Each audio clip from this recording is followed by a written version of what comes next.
Graça e paz aprofundados. Oséias 7. Gente, tá pesado, viu? É daqueles capítulos que a gente lê e dá vontade de fechar a Bíblia, ficar quietinho no quarto assim e pensar na vida. Pensar em todas essas palavras.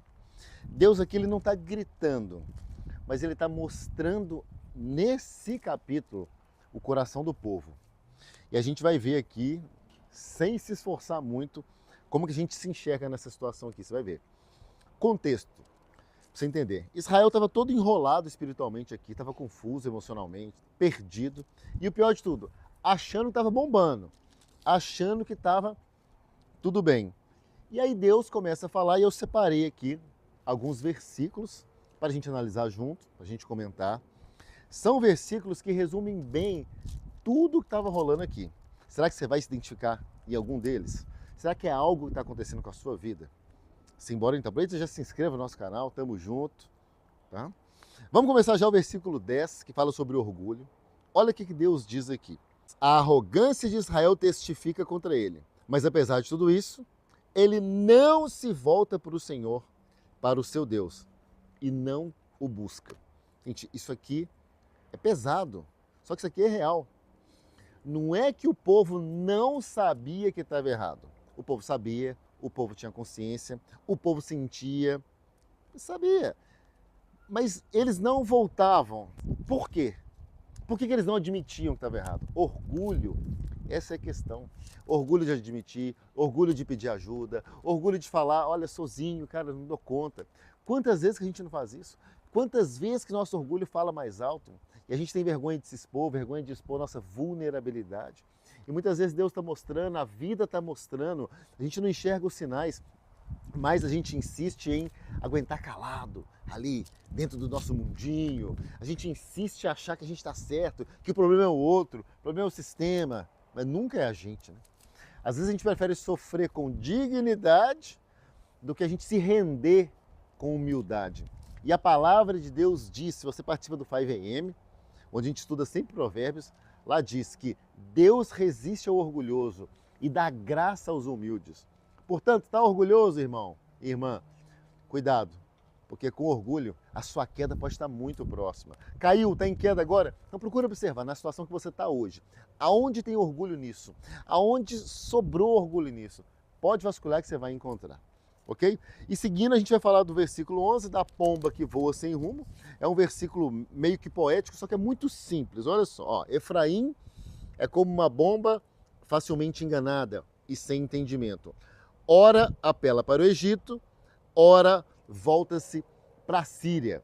Você já viu pomba quando assusta? Você está dirigindo, tem uma bomba na rua ali, ela já voa para um lado, vai para o outro. Ela voa, mas não sabe nem a direção. É isso que Deus está dizendo aqui. Meu povo está assim, voando de um lado para o outro, sem direção, atabalhoado. Israel, a gente entendendo aqui o contexto, né, o que acontecia nessa época, Israel ora corria para o Egito, ora corria para a Síria, fazia um acordo ali, uma coisa errada ali e tal. Nunca parava para perguntar, Deus, o que o Senhor quer para nós como povo? Qual é a sua vontade? E voltando para a nossa vida agora, na nossa vida, no nosso cenário, será que a gente não age igual? Será que a gente não faz da mesma forma que esse povo orgulhoso aqui, soberbo e arrogante de Israel? Quando a situação aperta, será que a gente não corre, em vez de correr para Deus, corre para o dinheiro, corre para o gerente do banco, corre para um relacionamento, uma pessoa, para o trabalho, corre para a distração, corre para qualquer coisa, mas não para, não senta, não escuta, não silencia para entender dele o que está acontecendo? Fica aquela movimentação danada.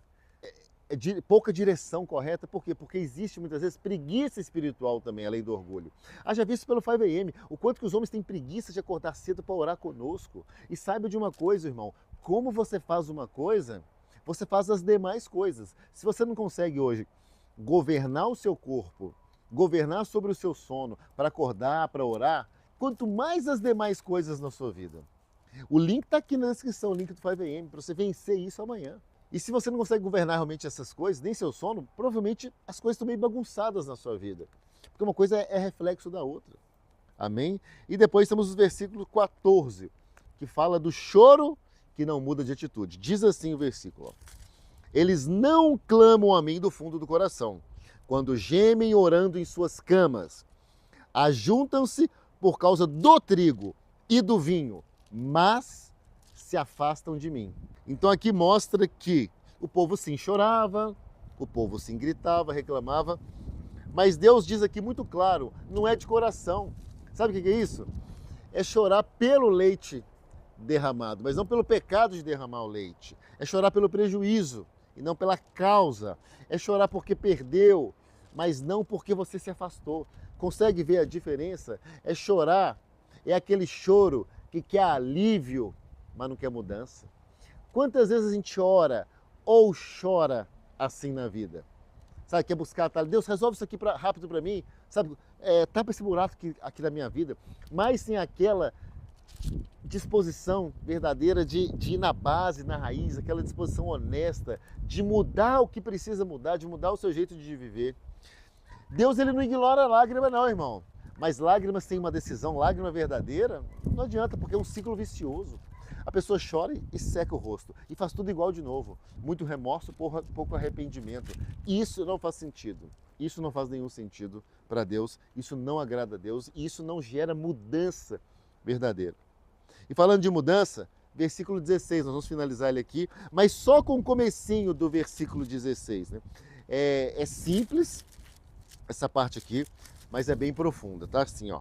Eles não se voltam para o Altíssimo. Muitas vezes voltam para quê as pessoas? Volta para a rotina, volta para a igreja, volta para uma aparência religiosa, mas não voltam para Deus de verdade.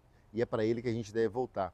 É como a pessoa que muda de estrada, até muda de estrada, mas continua indo para o meu lugar. Será que adiantou? Será que fez sentido? Ou tem gente que até voltou, mas não se entrega, não se rende, volta de corpo, não volta de coração, não se abriu direito. Deus quer uma volta de coração. O coração muitas vezes está longe, longe, longe.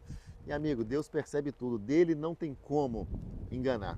Então esse capítulo de Oséias, Oséias 7, é como se fosse Deus dizendo assim, você está cansado, porque você está correndo, só que você está igual aquela pomba. Eu falei para vocês aqui no versículo 11, uma pomba sem rumo, sem direção. Você está chorando, como diz aqui, porque você não quer parar, você está orgulhoso demais para voltar do jeito certo. Então isso tudo, meu irmão, não é falta de Deus, é excesso de tentativa humana. Muito braço, pouco oração, pouco devocional, pouca leitura da palavra. A gente quer resolver tudo, a gente quer controlar tudo, a gente quer entender tudo e Deus está dizendo, ei, vem para perto, deixa eu te alinhar, meu filho. Vem para uma conversa aqui no secreto, no quarto comigo. Talvez hoje, você que está assistindo esse vídeo e chegou até aqui, parabéns, quero te parabenizar, mas talvez hoje você esteja assim meio confuso, meio cansado, meio distante. E Oséias 7 não é para te acusar, não é acusação isso aqui, é para te acordar, é para remexer. Por quê? Porque ainda dá tempo de voltar. Jesus ainda não voltou. Então nós temos que voltar para Cristo, para Deus, para Cristo, antes que Cristo volte. Mas é voltar de verdade. Não por aparência, não por costume, porque não faz sentido. Não para discurso, para postar na rede social, para mostrar para os outros. Não. É voltar para Cristo de verdade, em relacionamento, em espírito e em verdade. E quando a gente volta para Ele, o coração encontra lugar certo para pousar. Amém? Vamos orar nesse sentido? Pai, obrigado. Obrigado, Senhor, porque o Senhor é um Deus de infinitas possibilidades. Nos perdoe, Senhor, pela nossa arrogância, pelo nosso orgulho, por tentar fazer várias coisas e muitas vezes esquecer de procurar aquele que sabe tudo, aquele que quer ser achado, que é o Senhor, Pai. Nos dê mais uma chance, Pai, de ter esse relacionamento verdadeiro com o Senhor e de escutar qual é a sua direção e não a direção do mundo, Pai. Nos perdoe, Deus, por ser obstinado, por ser muitas vezes orgulhoso, por querer resolver da nossa forma, Pai. Que possamos escutar a Tua palavra, que possamos ter fome e sede, Pai, da Tua presença. Nos dê força para acordar cedo, Pai, para ler o que está escrito aqui na Bíblia, Pai, para escutar a Tua voz, para orar, para jejuar, porque somente o Senhor tem as palavras de vida eterna, Pai. O Senhor é a resposta para tudo. O Senhor é o mentor dos mentores, é o Rei dos Reis. Obrigado, Senhor, por essa oportunidade. Nós te agradecemos, Pai, em nome de Jesus. Amém. Amém? Então faça essa oração também, repita essa oração comigo, que foi feita, peça perdão para Deus e volte-se para Ele. Que Ele, não importa o quanto que você errou, não importa, Ele está disposto a te receber novamente. Um grande abraço, Deus te abençoe.